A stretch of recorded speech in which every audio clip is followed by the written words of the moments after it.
Hi, this is Quick Apogean and I'll quickly go over the basics in Apogea.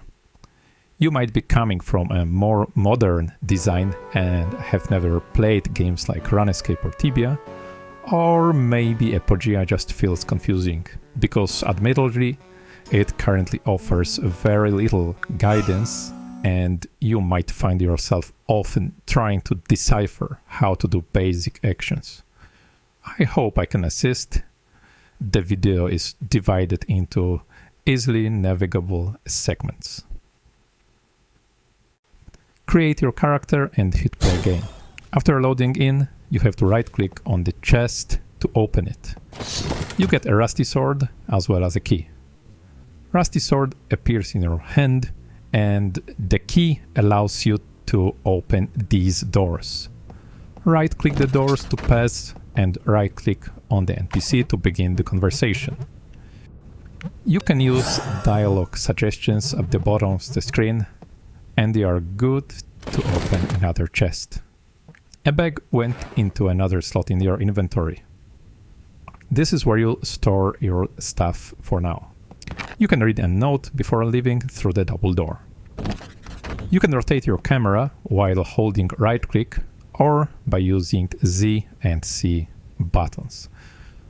Right click top of the ladder to use it and get down.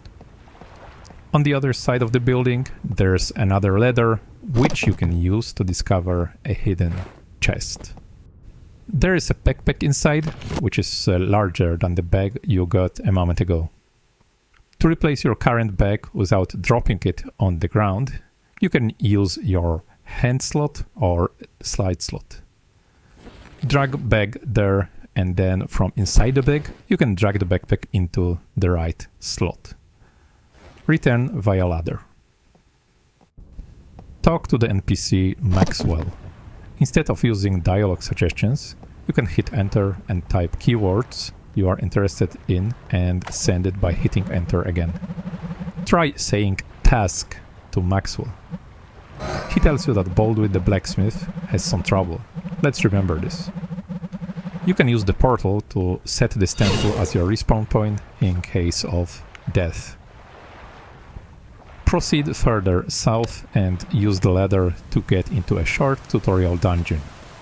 Go down the stairs and attack a rat by either right-clicking it, pressing space, pressing shift space, which chooses the closest enemy, or selecting rat in battle window, which you can enable by using one of the icons in the top left corner of the screen.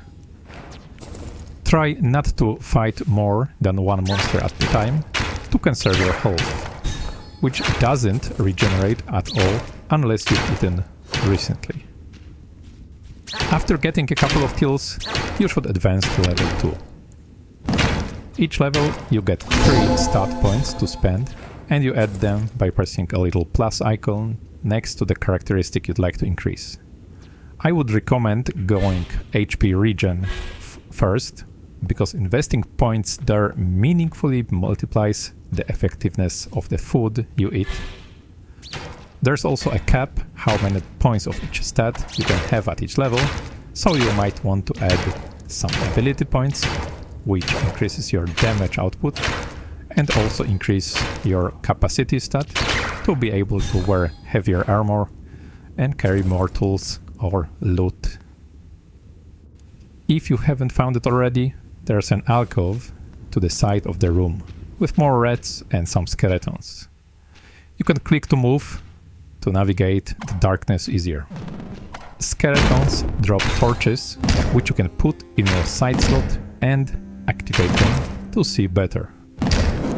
Skeletons give up the chase pretty easily, so in case your health is red, you can just go back. There is no player or creature collision in the game, so you can run through everything. Also, there's a chest with a wooden shield. Take it. Put it in your other hand, as it is a very large survivability boost. There are 2 seemingly similar defensive stats in the game: armor and defense. I will explain it in the next video, but for the first few levels you can treat armor which is usually found on clothes, has a flat reduction at all times. Every 2 points of armor reduce every incoming attack by 1 damage point. Defense, which is usually found on shields and weapons, is a flat reduction of 1 damage per each point of defense, but it's affected by the number of attackers on you. So your defense stat is 3 times less effective when you're fighting 3 creatures at once. Keep killing rats and skeletons for a few minutes to get the hang of it and to get some useful loot. Apart from the cash, from rats you can get cheese, which is consumable, and from skeletons you can get torches, as well as a buckler, which is a much stronger shield, and an iron sword, which is a weapon that would last you a while and save a lot of money. Chances are you aren't very lucky and you haven't looted an iron sword, so you will need to buy one from an NPC for 45 gold. After you collected that much and maybe found a hidden chest where you can get a torch, get out of the dungeon using any of the exits available and go south. Here are some important points around the map. Temple is the place where you've started the game. Market is the place where you can find most of city's merchants. Depot is basically a bank where you can store your items.